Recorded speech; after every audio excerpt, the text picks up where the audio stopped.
question one is, in your lifetime from sort of the 60s to date, how much has technology and our interaction with it changed?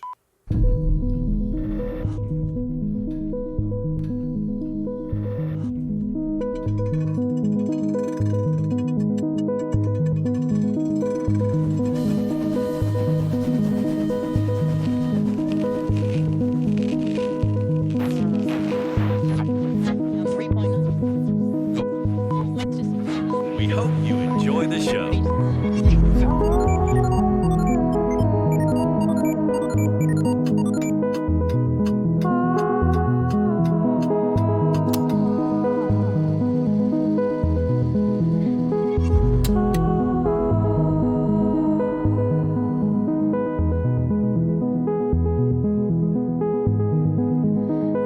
Liftoff. We have a liftoff.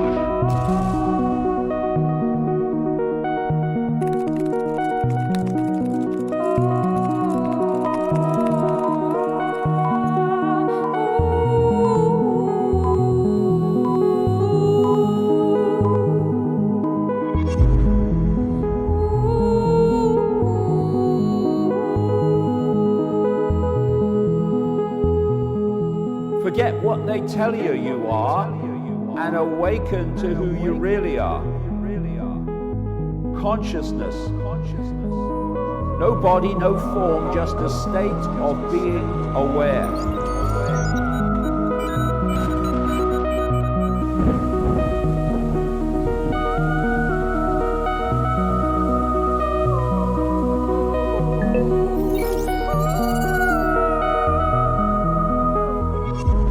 When you're born into the world, you tend to think the world is what you're born into. So when I was born in 1952, it was a very different world to this one, utterly different.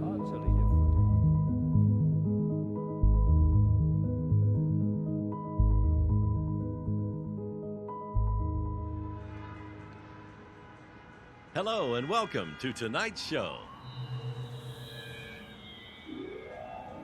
One of the benefits, and there are many, of being in your 70s is that you have this radar, this span of experience that can show you just how much the world has changed.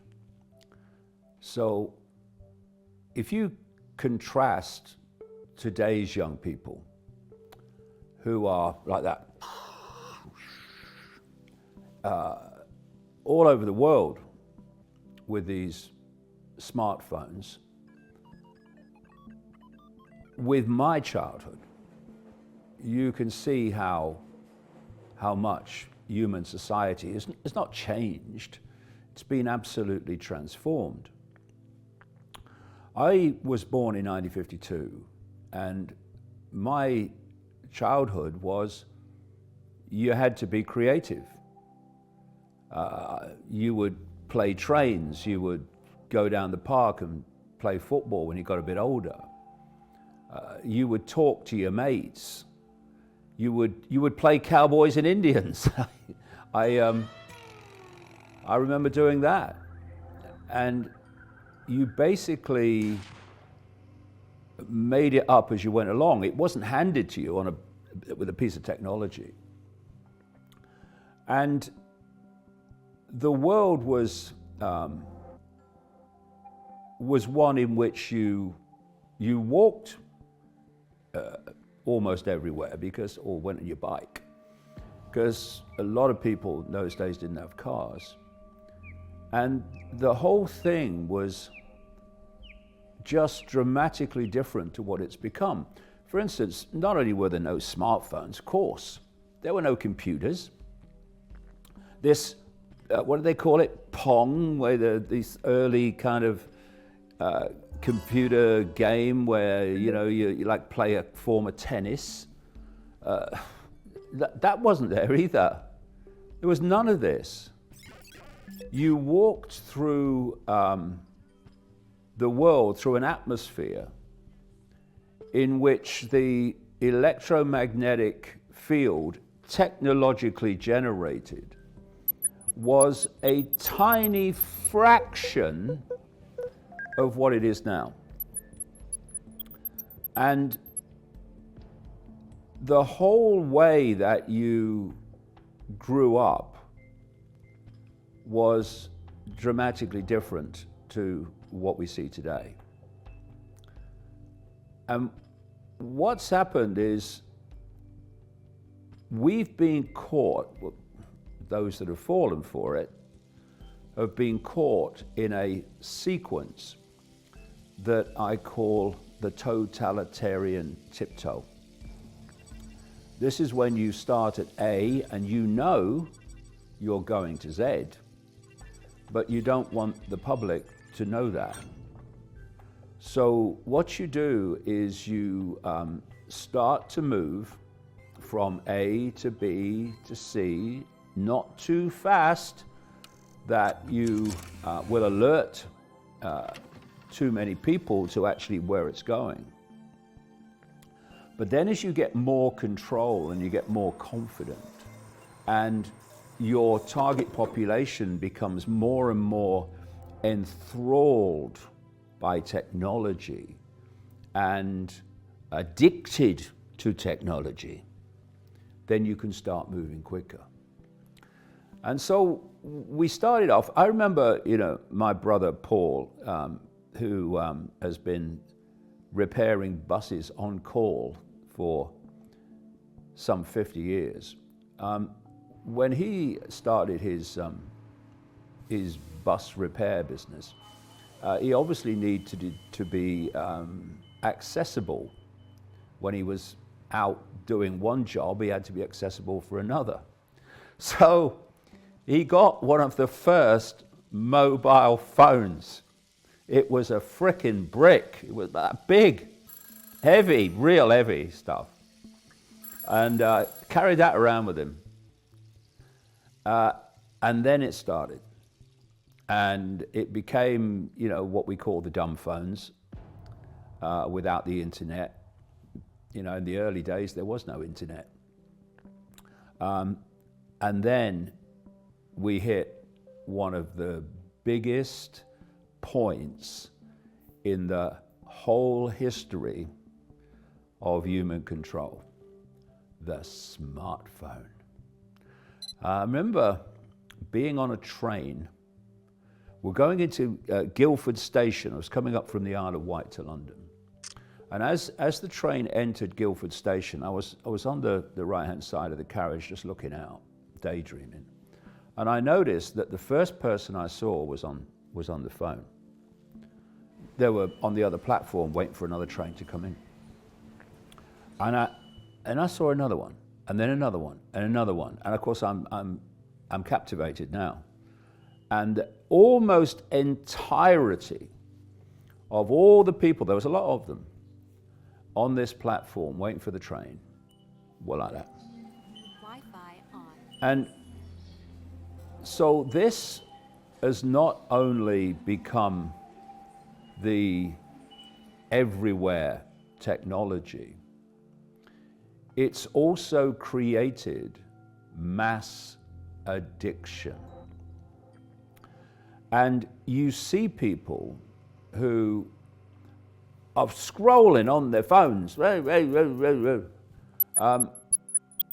incessantly, and then eventually they'll put it down. And then they'll pick it up again and it'll start again. And I kind of observed this over a period, because I don't use smartphones. And it seems to me, and this will become very relevant as we go along, that there is a frequency of some kind that is coming off those phones and is creating a vibrational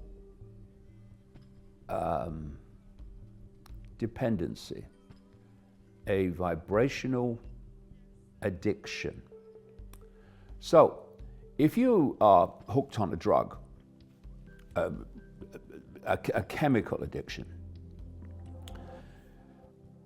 You, once you take the drug and become hooked on it, your body becomes hooked on it, your brain becomes hooked on it. If you stop taking it, you go into what they call cold turkey.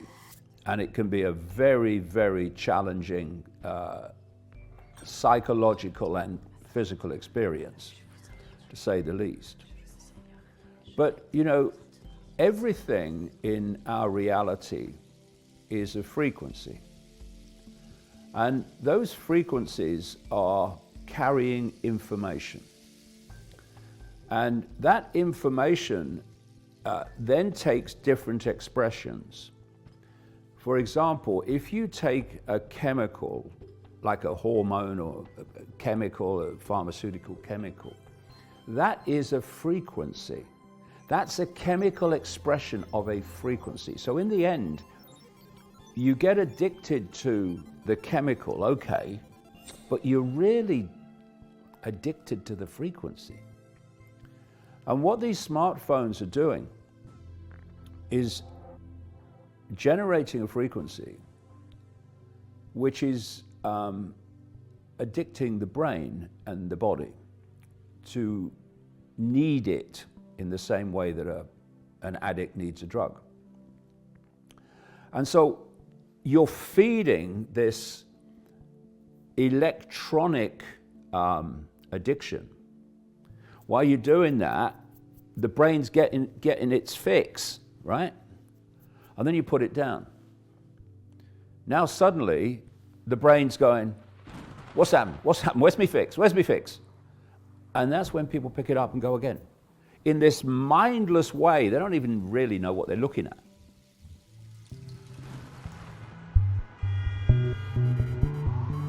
Access approved.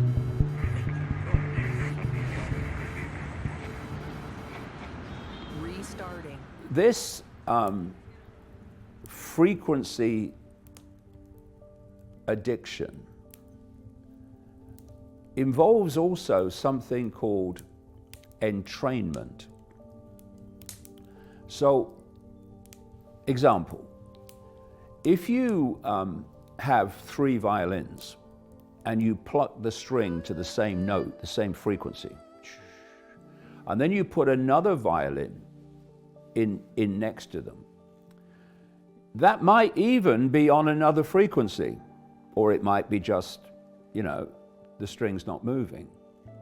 Either way, the power of the 3 violin frequency, the same one, will entrain, as it's called, will start the 4th one to start vibrating to the dominant frequency. And the human brain is being systematically entrained Capture it. into a certain frequency pattern. And this is the emerging hive mind Save. that I've been warning about in my books for decades and go into deeply in my latest one, The Reveal. So this smartphone explosion is a mind control device. It's an entraining of your brain frequency device. But that was just the start, because you're holding a smartphone. The next stage on the totalitarian tiptoe was getting on the body, because your goal is in the body. And so you get technology on the body. These are the smart watches and all these other excuses they give you for having technology on your body. And then you move to where you were planning to go all along, which is in the body. So you've got technology you hold, technology you wear, and then you come to what's called implantables. technology inside the body. And once it's there, even more than smartphones, it is taking over the way the body works, and crucially, it is taking over how the brain thinks, processes information. And this has moved on so fast to where we are now, and where I'll be coming to as we proceed here.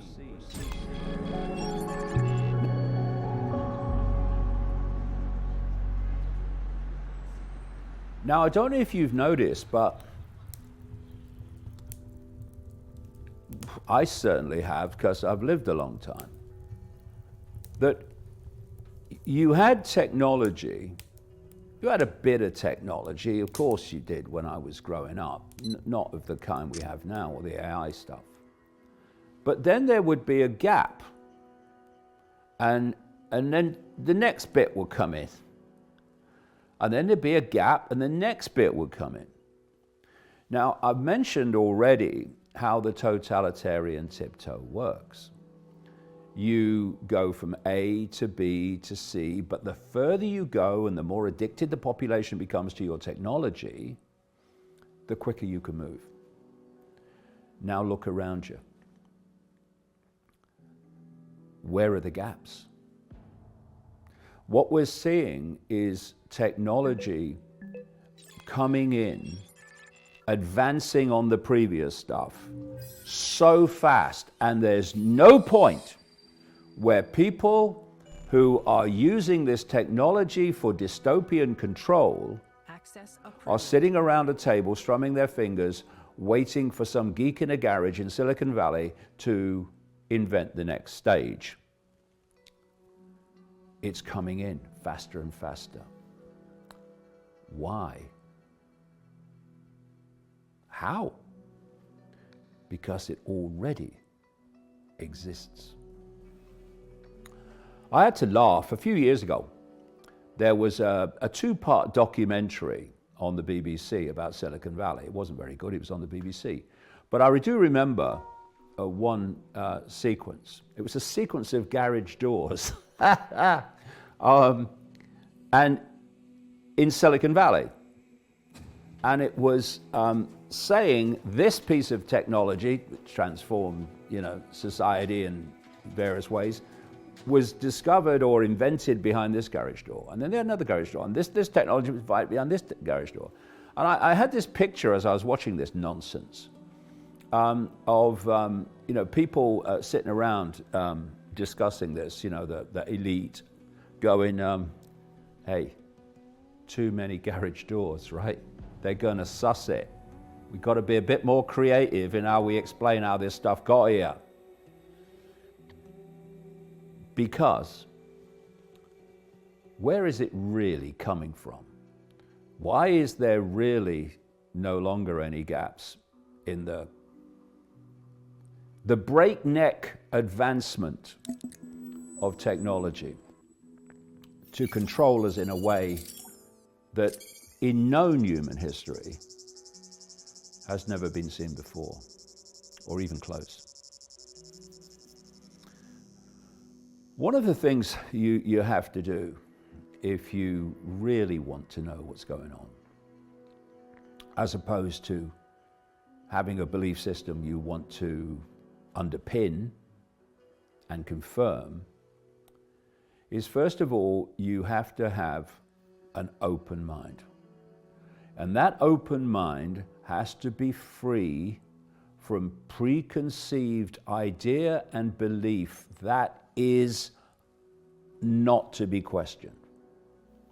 Because if you do, there's great areas of research and potential enlightenment on a range of different subjects, but you won't go there Because you know that if you do, your belief system, be it political or religious or whatever, cultural, will be challenged, will be under threat. So you don't go there. And I see this in what's called the alternative media, or that part of it I call the mainstream alternative media, where because its foundation has become, unfortunately, right-wing politics and the Christian religion, and I'm not just talking about Christianity, I'm talking about any religion in terms of unquestioning belief,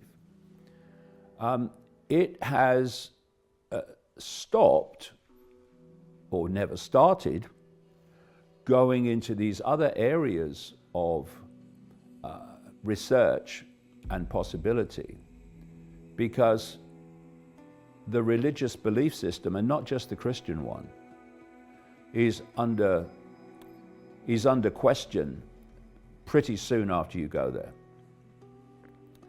And the other thing you have to do in pursuit of what's actually happening and why, and what and who is behind it,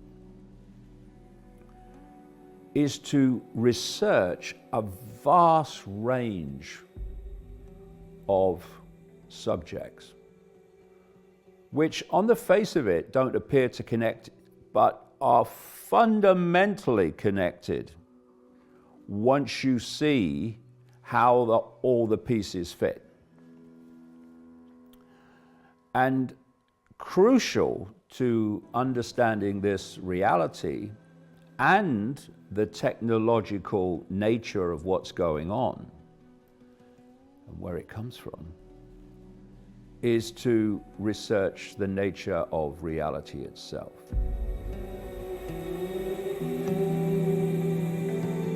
Crucial to understanding this reality Capturing. and the technological nature of what's going on, where it comes from, is to research the nature of reality itself.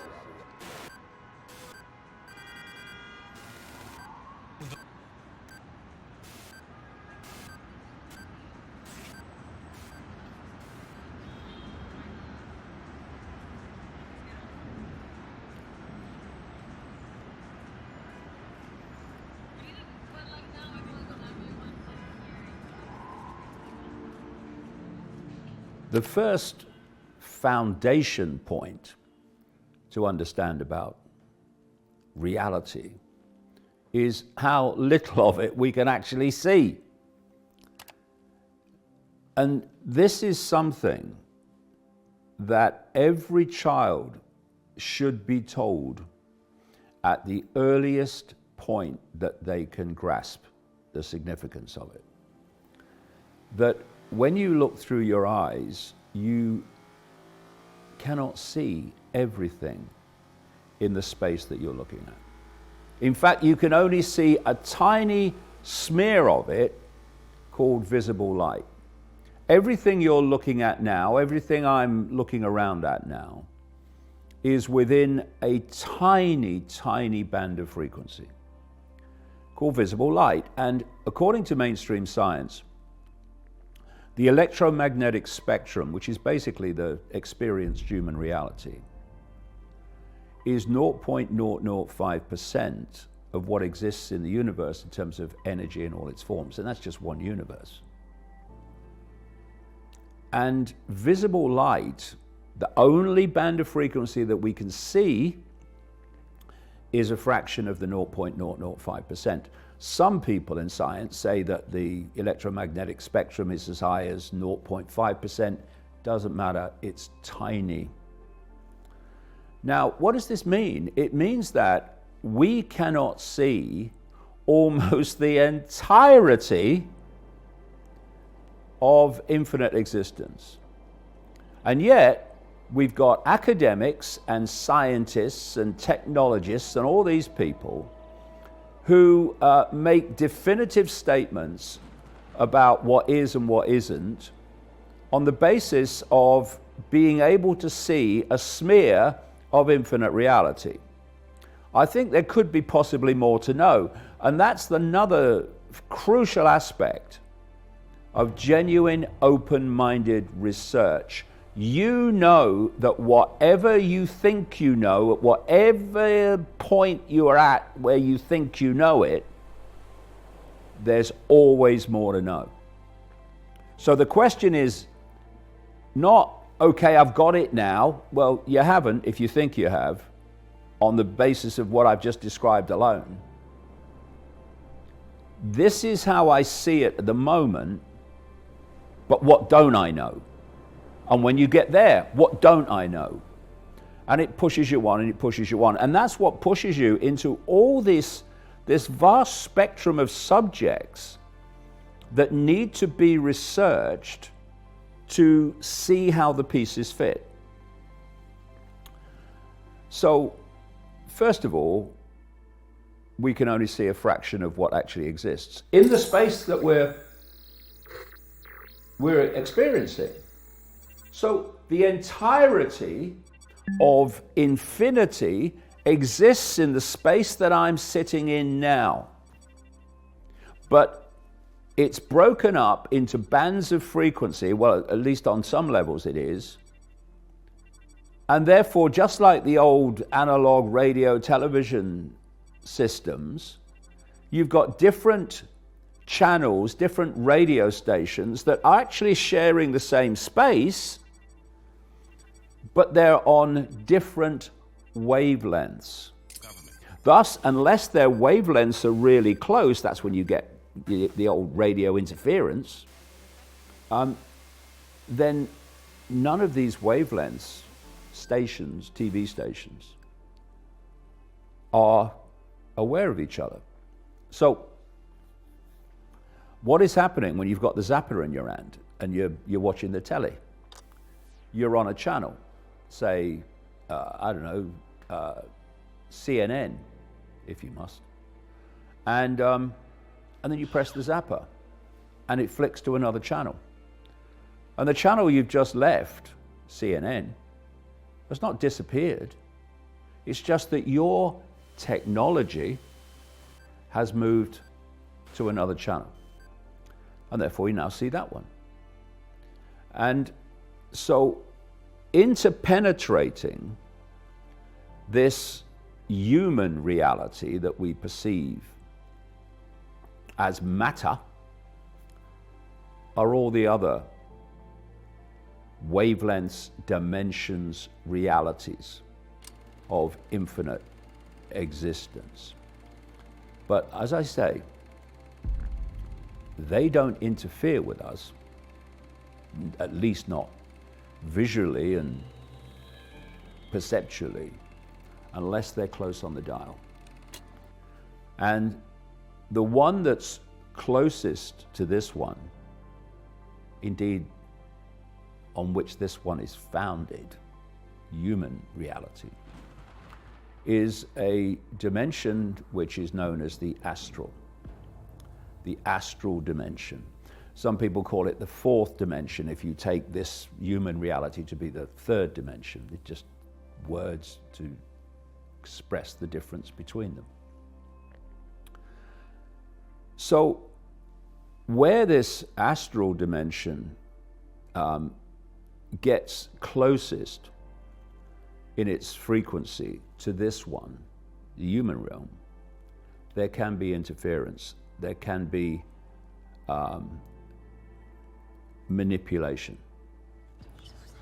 And it's in this astral dimension that ultimately the human control system leading us forward to this technological dystopia is founded, is where it originates, with a non-human force.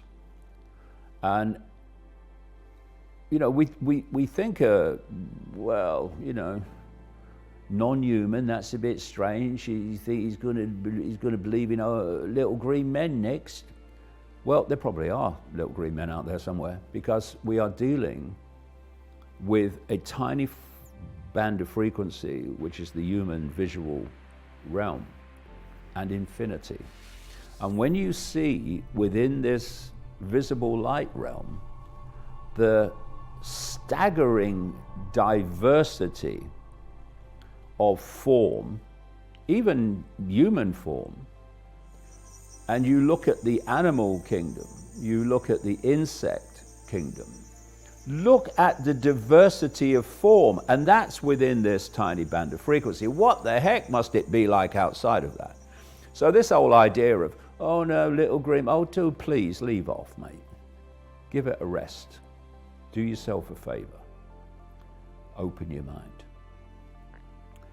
And so when I kind of realized that this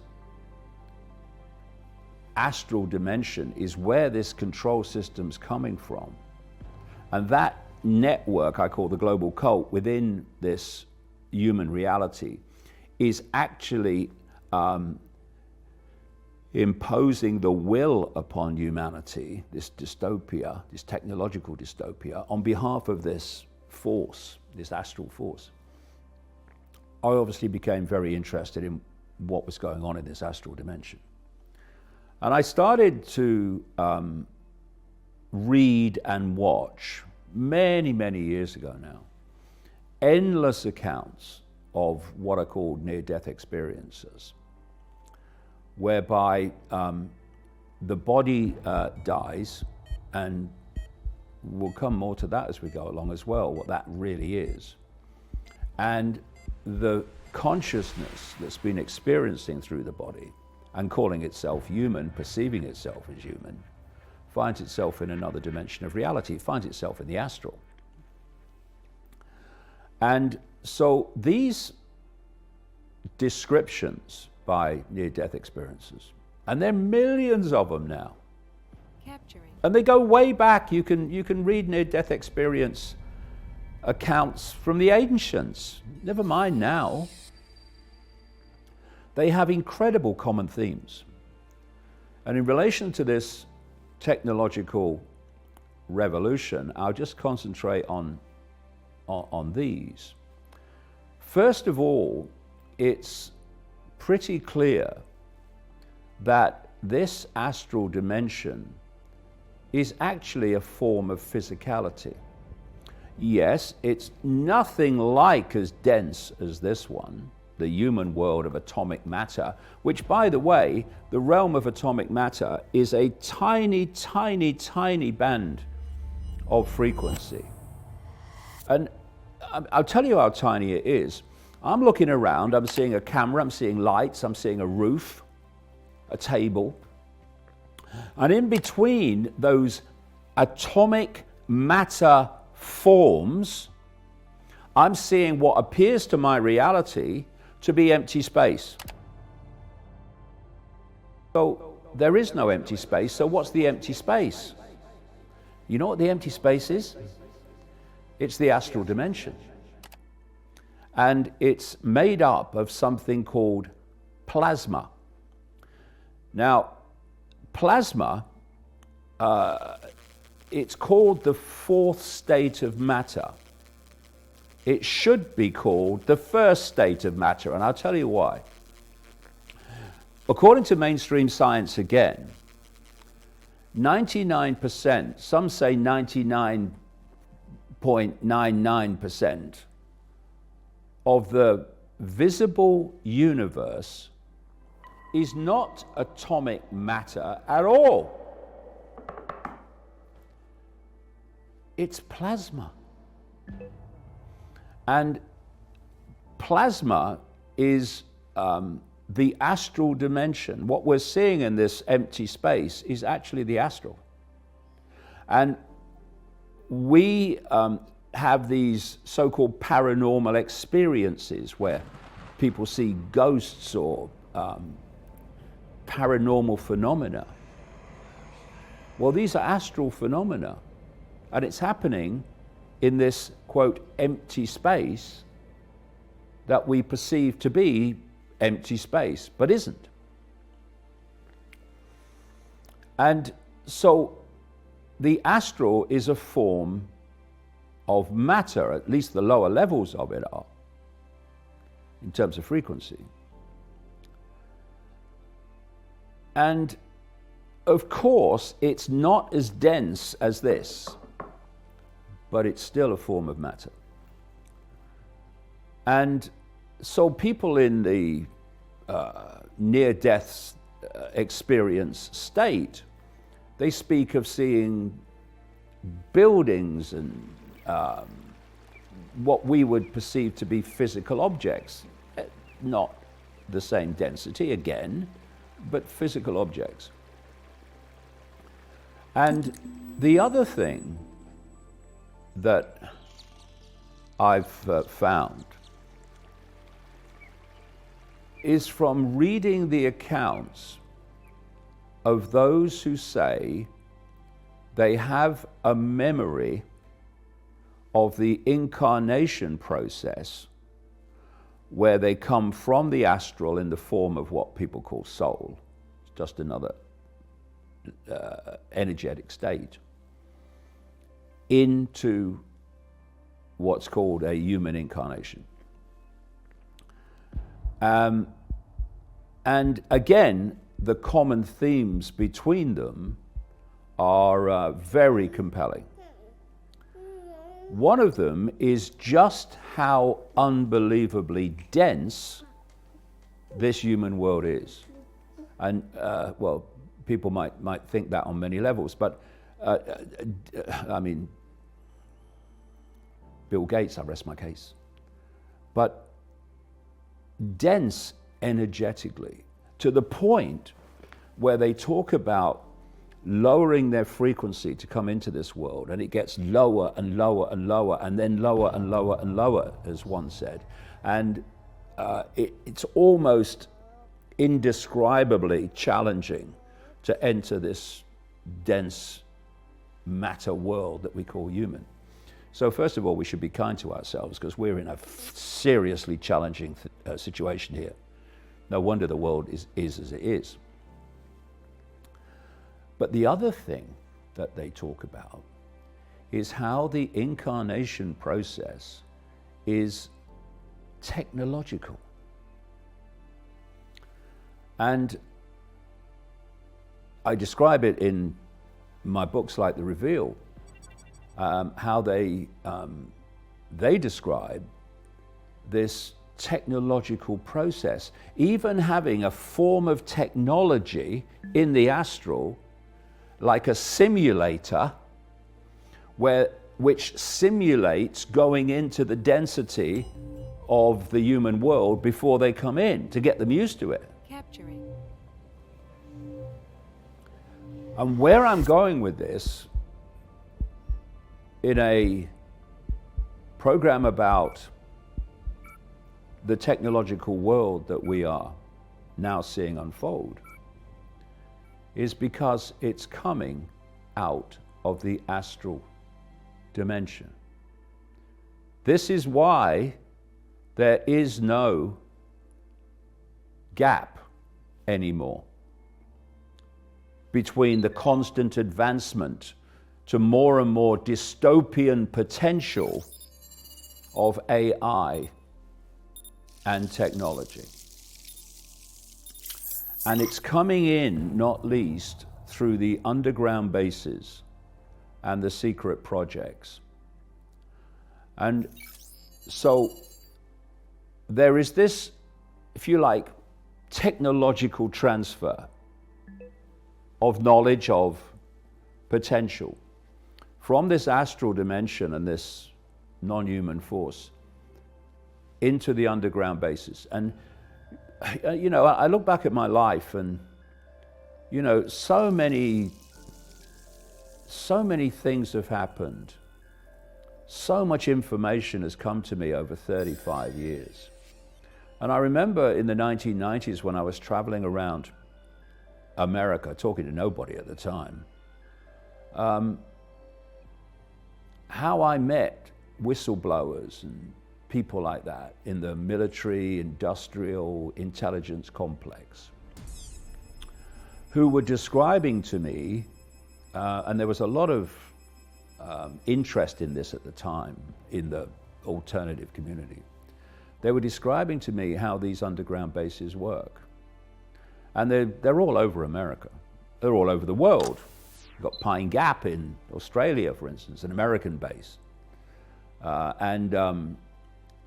You've got lots of them in America and in Britain and other places around the world.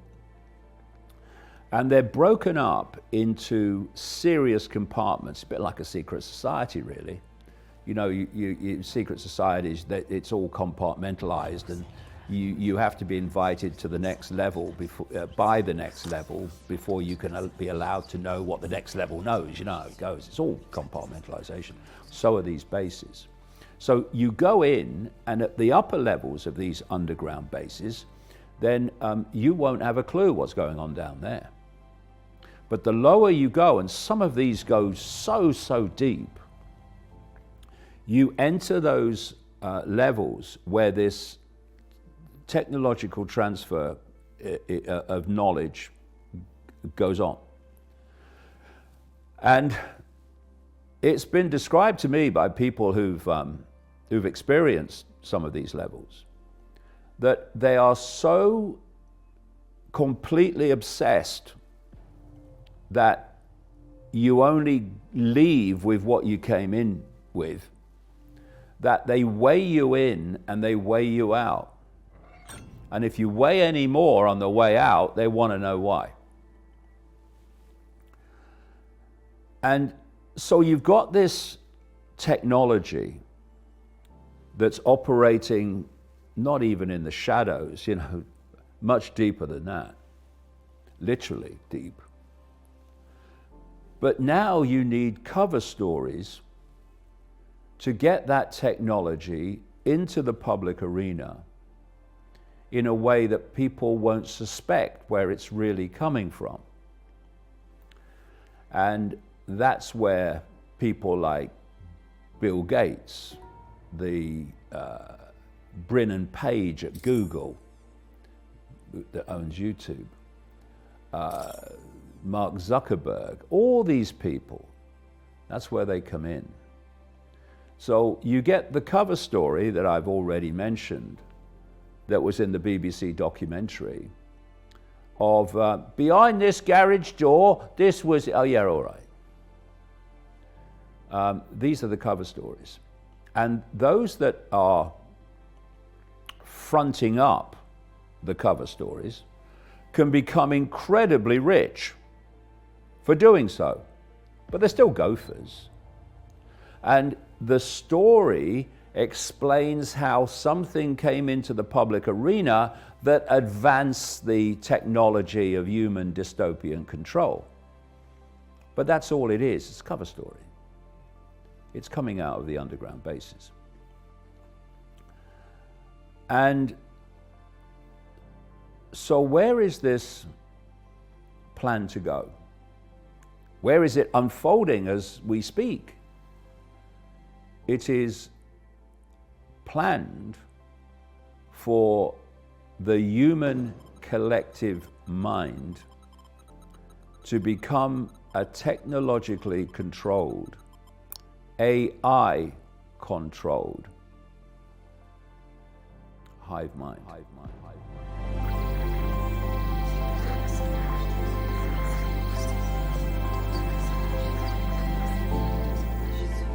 Yeah, going back to the AI situation, like this is quite an important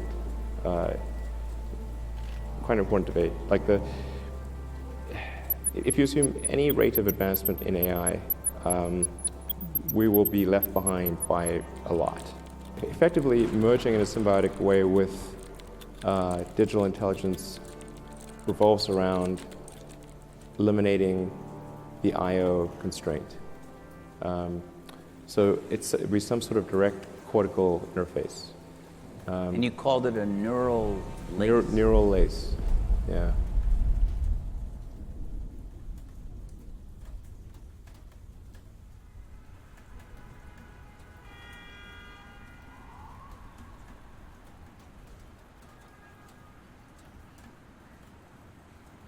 Wi-Fi on.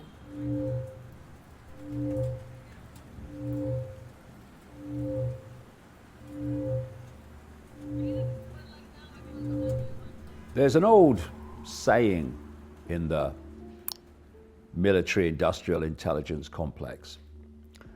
If you want to hide something, put it on public display.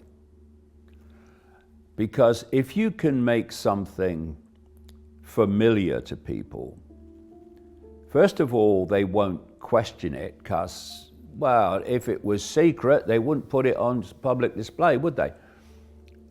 And also, familiarity doesn't only breed contempt.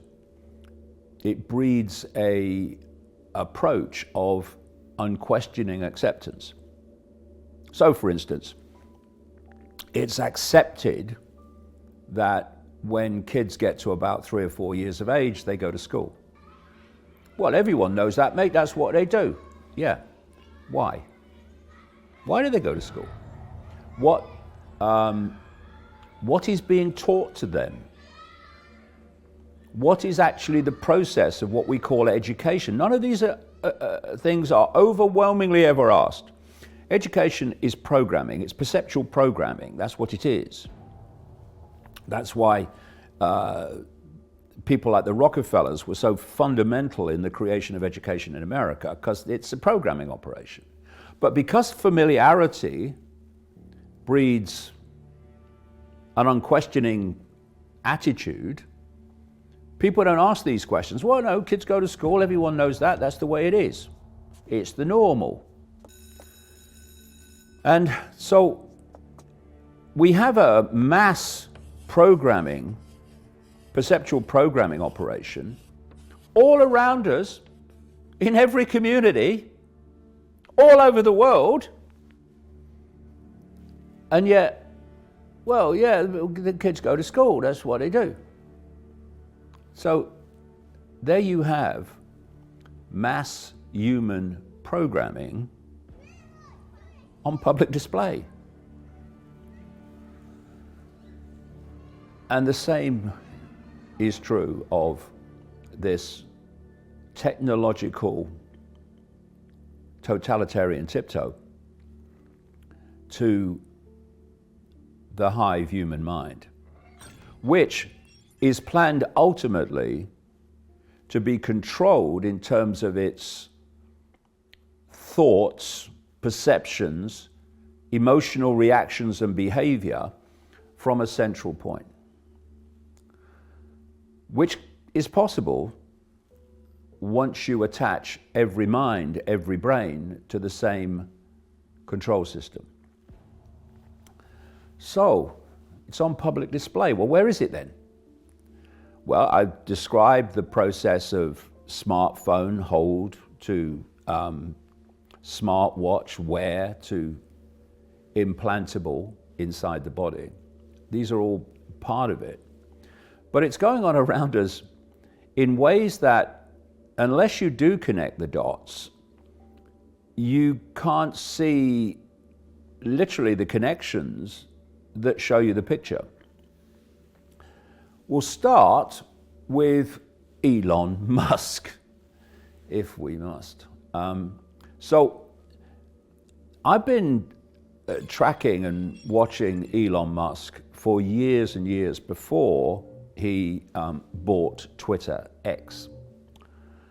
And I've been observing how all these different companies that he has fronted up, because that's largely the story, are ticking the boxes of this dystopian agenda of this global cult, not least an expression of the global cult known as the World Economic Forum, for instance, of Klaus Schwab. And you think, well, this guy's obviously in on this. And there was a time, and they're outside of the mainstream of the alternative media, where they get all the algorithmic support, all the funding, unbelievable funding, by the way, and all the promotion. There are people that still do, me seriously included. But there were people before Musk bought Twitter X who were starting to see it, and they were calling him out. They were saying things like, this guy is leading us towards the dystopian transhumanist agenda, the fusion of AI and humans.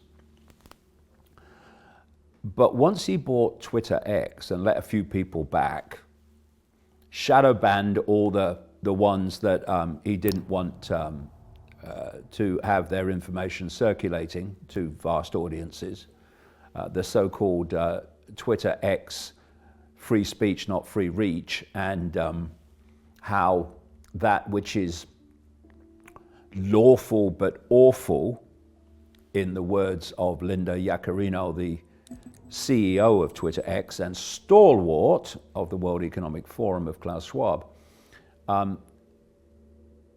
if something is lawful but awful, who decides if it's awful? Oh, we do. Then, in her words, you're going to struggle to find it on X. But the ones who are at the center of this alternative media inner core, what I call the barricade brigade, here and no further, they eulogize Musk. They don't question him. Well, let's question him, just for a bit of a laugh. SpaceX. SpaceX is a NASA Pentagon operation, which masquerades as a private company. The contracts which allow SpaceX to exist come from the Pentagon and NASA. A little bit of background. This is the official story, that Musk and a CIA operative called Michael Griffin were heading out to Russia, wait for it, to see if they could do a deal to buy Russian intercontinental ballistic missiles. Why? Go figure. The deal didn't happen. So on the way back, Griffin says that Musk announced he was going to start SpaceX. And he offered Griffin a top job in this new SpaceX, being set up, it says here, by an Elon Musk who knew nothing whatsoever about rockets. Well, Michael Griffin, the CIA guy, did not accept the offer. Instead, he became director of In-Q-Tel. In-Q-Tel is the CIA's technological development arm. It seed funds startups, as they're called, and companies that are developing technology that of surveillance, etc., that could benefit the CIA. There's another similar operation out of the Pentagon called DARPA. That's the technological development arm of the Pentagon. And if you look at the background of people like Google and Facebook and all these people, you will find the input of In-Q-Tel and DARPA. It's all been a game from the start.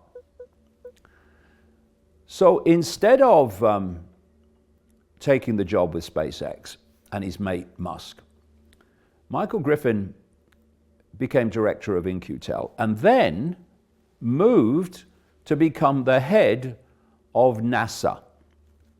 And at the moment he became head of NASA, that's when the contracts started to be handed by NASA to SpaceX, and the rest is history. And now we have, and have had for many years now, SpaceX, through a communication system to smartphones, etc., called Starlink, they have been putting up low orbit satellites, beaming this stuff at the Earth. Because what's being created, and it's expanding every day, is what they call the cloud.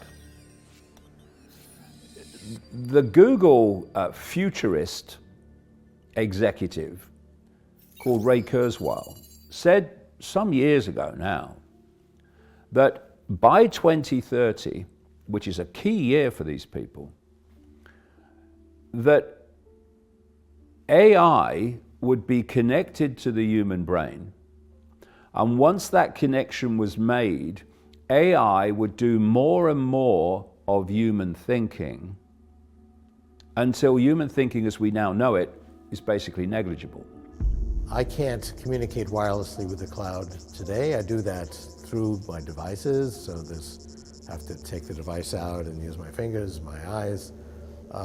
We'll do that directly from my neocortex, because these devices, they'll be communicating with each other on a local area network within your brain, and also communicating with the internet and the cloud. And the most interesting thing will be for your neocortex to extend itself with synthetic neocortex in the cloud.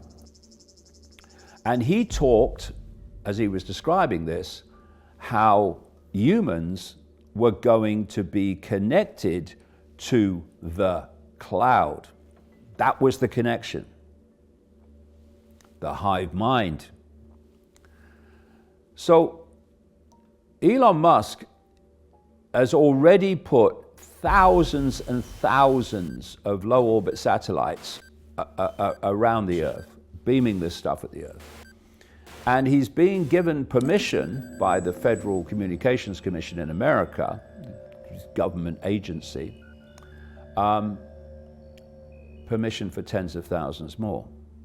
It's not only SpaceX that's doing this, but it's massively SpaceX that's doing this. So you talk about, and so we should, the 5G towers that suddenly started appearing in big numbers during the COVID lockdowns, if you remember. Oh no, only essential work can be done during lockdowns because of the virus. And it just so happened that putting up 5G towers all over the place was considered essential work. And of course, people were coming out of lockdown and realizing that these things were being put all over the place. But it's not just 5G towers in places like cities and towns. There's 6G is already in the pipeline, 7G to follow that. And if you're going to create this cloud that generates a technologically generated electromagnetic field through which you are going to connect to the human brain in ways I'll come to, and you're going to put it on every inch of the planet, then you ain't going to do that just with towers. You've got to have it from space, low orbit satellites. And Elon Musk, who has apparently become this threat to the system, this free speech absolutist, why does he shadow ban me then? Has not only has companies that exist like SpaceX only because of government, military, intelligence, NASA subsidies, but he also has companies like Tesla that are pushing the climate change agenda of electric cars. Government subsidies make that company possible. Subsidies make Neuralink possible, a company he set up after saying that AI could be the end of humanity. Neuralink was set up to connect computers and AI to the human brain. And that too is massively subsidized, as well as being invested in by many of the usual suspects that are behind this AI hive mind agenda, including a guy called Peter Thiel. Peter Thiel is a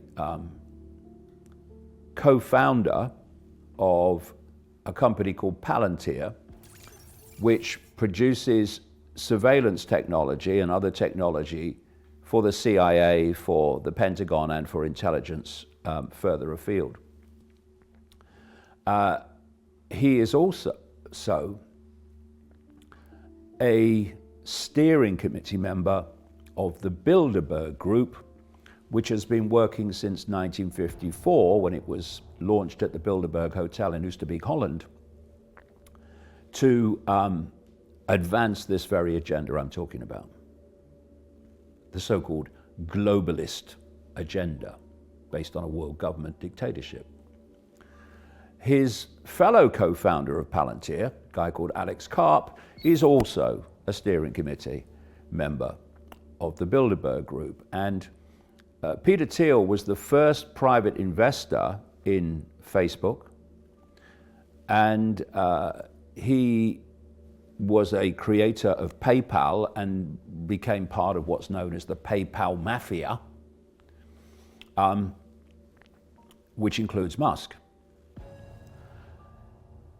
Peter Thiel has also funded the political career of J.D. Vance, who was named as the running mate of Donald Trump. And J.D. Vance is a business partner, business associate of Peter Thiel.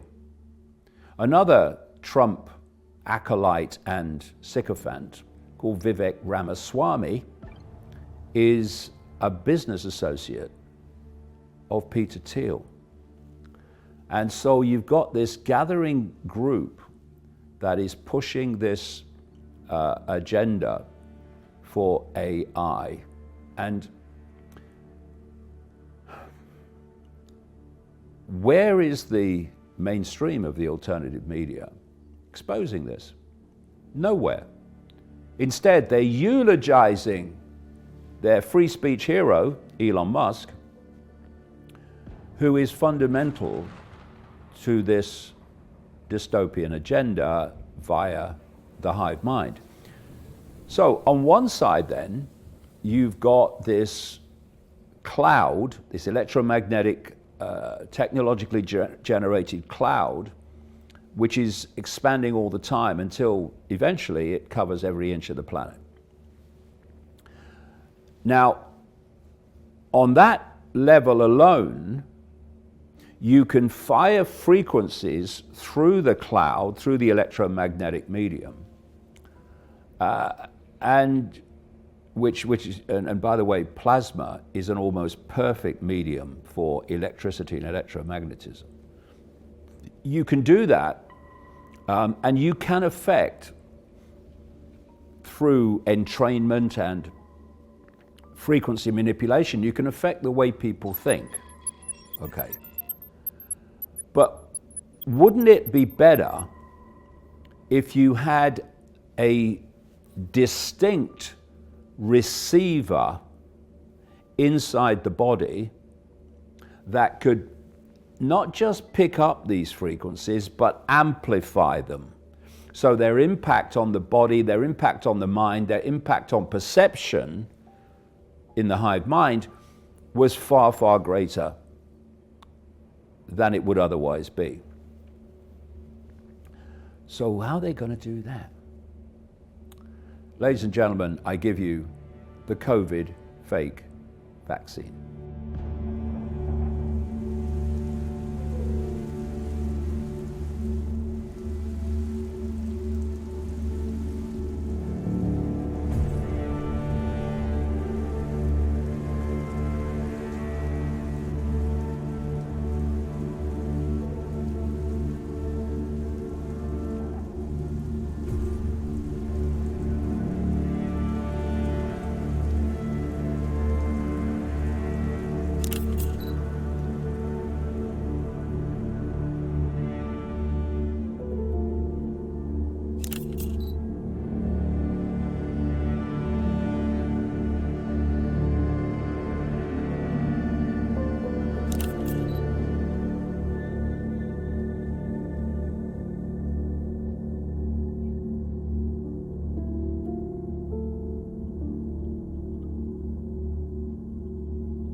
there have been studies around the world.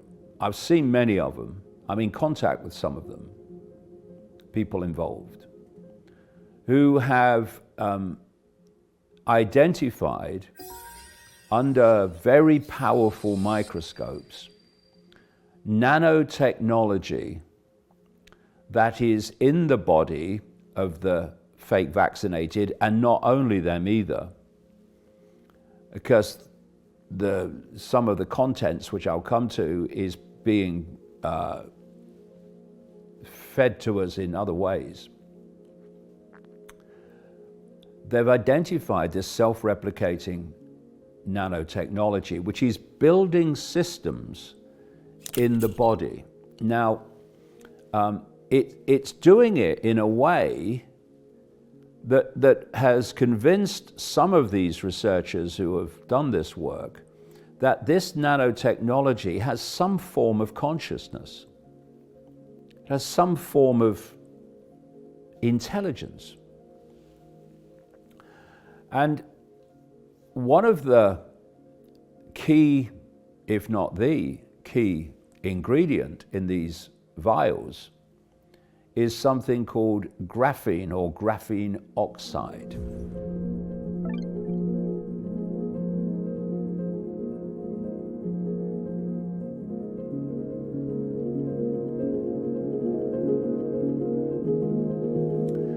Graphene oxide is a superconductor of electricity. It's said to be quite a relatively recent discovery. And so when you've got graphene oxide in the body, it is impacting through its electrical potential on the electrical communication system of the body and the brain. So the brain, as we well know, is processing information electrically. It communicates with the body electrically. The body communicates with the brain electrically. If you intervene, mess about with that electrical communication system and that processing of information, you are going to massively impact upon people potentially, not only in terms of their physical health, and my goodness me, we've seen all the people who've died and had their health destroyed since they've had this fake vaccine. You're going to impact upon them psychologically because they're processing information differently. And I've well lost count of the number of people who've said to me since the COVID vaccine, fake vaccine rollout, that people they know who've had it have changed their personality. They're not the same person they were before. Well, you can start to get an understanding of why.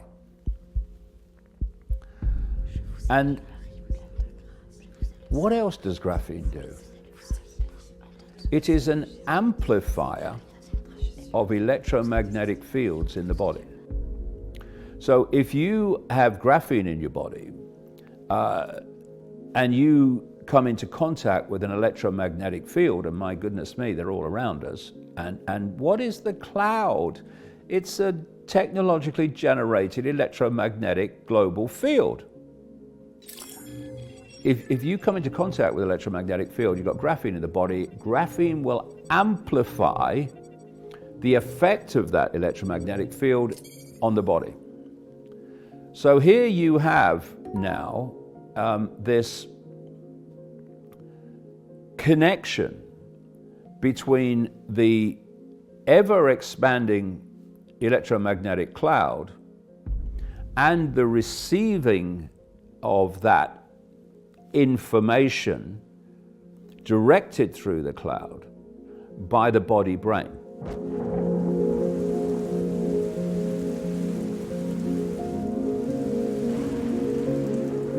This is why one of the most expanding of scientific disciplines is called synthetic biology, or synbio. This is what is happening. They're moving towards a much more synthetic human. Capturing.